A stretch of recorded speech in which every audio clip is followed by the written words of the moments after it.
there. In the insurance world, we're surrounded by professional designations, right? But what do all those letters after someone's name really mean?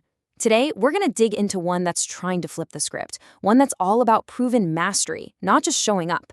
Let's talk about the Property Casualty Coverage Specialist. So let's just get right to it. I've got a question for every single insurance pro listening. How deep does your coverage knowledge really go? And I'm not talking about the basics or the sales pitch. I mean, can you get into the weeds, the really complex, real-world stuff where one little detail can make or break a claim? It's something we should all probably think about. And here's why that question is so important. There's this, let's call it a challenge in our industry.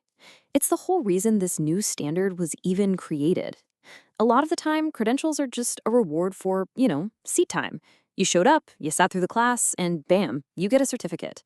It can feel more like a participation trophy than an actual badge of expertise. And listen, the stakes here, they are incredibly high.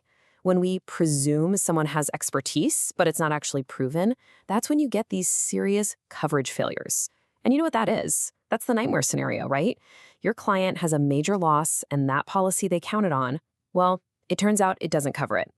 That's ground zero for E&O claims and a fast way to tank a professional reputation.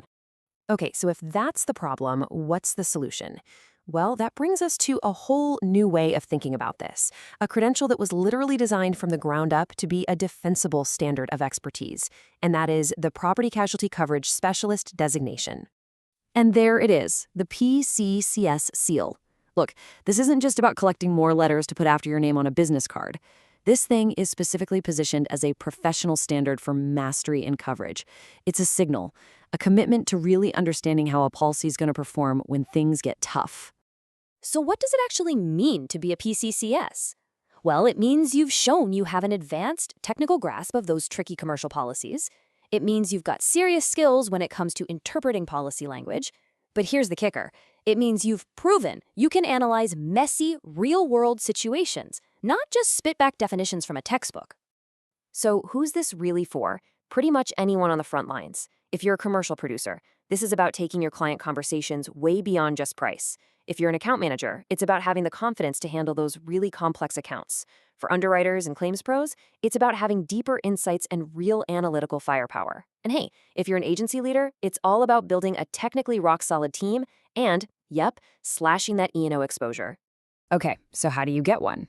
The whole philosophy here is that it's about demonstrated capability. You can't just buy it or show up for it. You absolutely have to earn it. So let's walk through that path. All right, it's broken down into two main levels. Think of level 1 as building the foundation. It's 20 hours of intense instruction, really digging into policy structure, coverage triggers, all those key exclusions. It's about getting the fundamentals down cold. And then, level 2 is where you build the house on that foundation. It takes all that knowledge and forces you to apply it, focusing completely on analyzing complicated real-world risk scenarios. Now, to get past level 1, you've got to face a pretty serious proctored exam. It's 80 multiple-choice questions. But hold on, these are not your simple "what's the definition of" questions.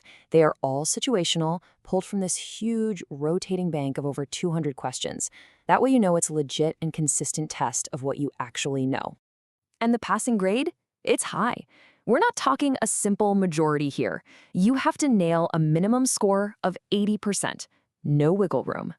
This makes sure that only the people who have a super solid grasp of the material get to move on. And this is where the rubber really meets the road. Once you've proven you know the basics, you're not getting another multiple choice test. Nope. Level 2 wraps up with a written capstone assessment. This is all about applying what you know, using your professional judgment, digging into case studies, and showing how you'd interpret coverage when things get messy and complicated, just like in real life. You see how this all fits together? The entire structure is built around one core idea: substance over symbolism. And the people who created this program are super clear about what the PCCS designation is, and maybe even more importantly, what it is not. And this slide just lays it all out, plain and simple. On one side, it's a mark of mastery that actually tests your reasoning. On the other, it's not just another participation certificate. It's going to challenge you.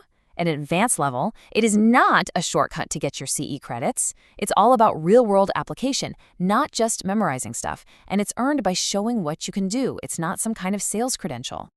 And this quote, man, it really sums up the entire mindset behind this. PCS exists for professionals who value substance over symbolism and believe that insurance coverage expertise should be proven, not presumed. I mean, that's a pretty powerful mission statement right there. Okay, so we get it. It's tough, it's demanding, you have to earn it. But let's talk about the big question. What's the payoff? Why go through all that work? What's the real value in achieving this level of mastery? Well, for agencies and brokerage firms, the benefits are super clear, and they hit the bottom line. First up, the big one, reduced E&O exposure, right? A team that truly knows the policy inside and out is your absolute best defense. From there, you get stronger coverage conversations, way better policy interpretation, and just a whole new level of client advisory. At the end of the day, you're creating a single, high-technical standard for your whole team. But what about for you, the individual who actually does the work? This isn't just another line on your resume. It's really framed as a crowning professional achievement. It's a signal, a clear signal to your clients, to your boss, to everyone that your expertise is verifiable, that you have an elite level of technical skill and real-world judgment. And just like that, we're right back where we started. We've just walked through what a whole new standard for mastery looks like. And it really leaves us with one last big question to think about for ourselves. When it comes to your career right now, is your expertise proven, or is it just presumed?